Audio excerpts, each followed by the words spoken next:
So the last set of directions say to simplify the expression.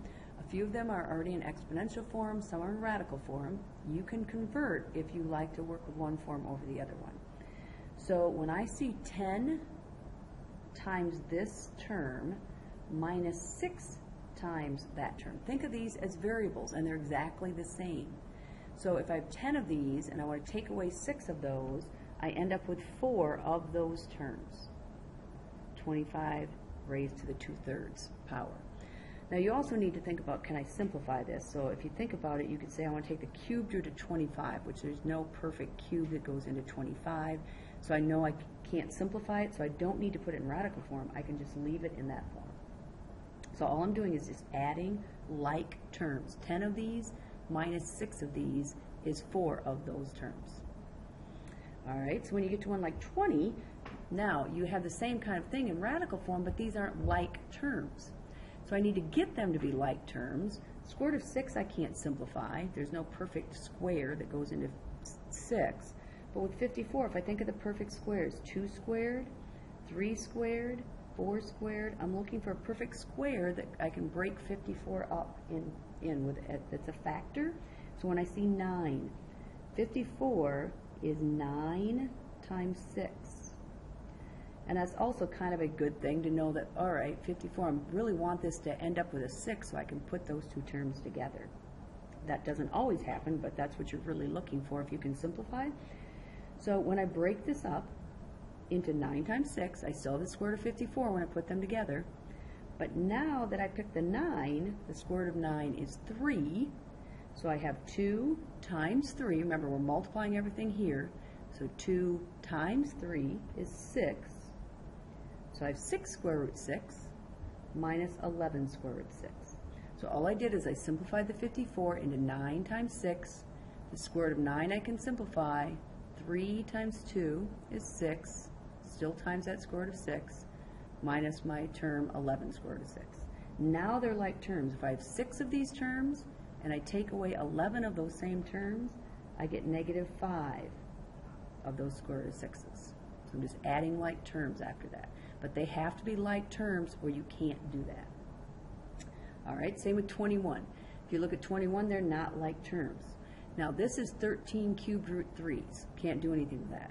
So my guess is when I'm trying to think of perfect cubes that go into 375, I can cheat a little bit because I know I really want to be down to a cubed root of 3. So on my calculator, I'm going to take 375 and I'm going to divide it by 3. Even though 3 isn't a perfect cube, I'm looking to see what's left over if there was a 3 there. And I do have 125. That is a perfect cube. So now, and I'm only doing that because I saw this 3. That's why I cheated a little bit, and I didn't write my perfect cubes like 2 to the 3rd is 8, 3 to the 3rd, 4 to the 3rd to find this 125.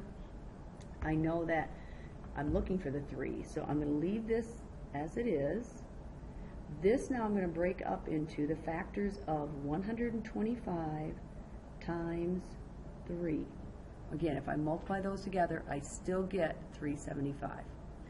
Now, the cubed root of 125 is one of those I should know. It's 5. 5 times 5 times 5 gives me 125. So now I know I have 13 cubed root 3 minus 5 cubed root 3's. And now that they're like terms, I can put them together. 13 of those minus 8, or minus 5 is 8 cubed root 3's. So your goal is always to get, if they're not like terms, to get them to be like terms, or see if at least they are, by breaking it up into two things that multiply to give you that number. You want to make sure one of those things that you find as factors is a perfect root. And then you can add if they're like terms. So 22, same thing. Again, what's my hint? There's a 2 there. So I want this to be something times the 5th root of 2. So instead of writing out all the 5th roots, I'm going to take 486 and divide it by 2. 243. I don't know what number times itself 5 times gives me 243, but I know it's probably going to be a perfect 5th because I'm dealing with 5th roots, because I want to be left with a 2 at the end. I want to be something times the 5th root of 2. So if I don't know what the 5th root of that is, we can always find that. I'm going to go 5, math, down to the xth root of, so the fifth root of 243. And it's 3. 3 times 3 times 3 times 3 times 3. 3 to the fifth power gives me 243. So now I know I'm going to break this up into the fifth root of my perfect fifth, which is 243, times what's left over. So when I take 486 and divided it by 243, I'm going to end up getting 2, because I kind of knew that from what I did up here. So 486 divided by 243 has to give me 2. If you aren't sure, use your calculator again, just to double check that you're okay with that. And then this 10 times fifth root of 2 I'm leaving alone. So now fifth root of 243, again we got from my calculator, is 3. So we have 3 fifth root 2's plus 10 fifth root 2's. Now they're like terms, put them together, I have 13 of those terms. 13 times the fifth root of 2. So sometimes you can cheat a little bit when you're trying to do problems like this, because you know what you want to have left over. You want to have a 2. So I just divided that by 2 to see what this is. And that ended up being a perfect fifth. So I could take that out. I could simplify that perfect fifth.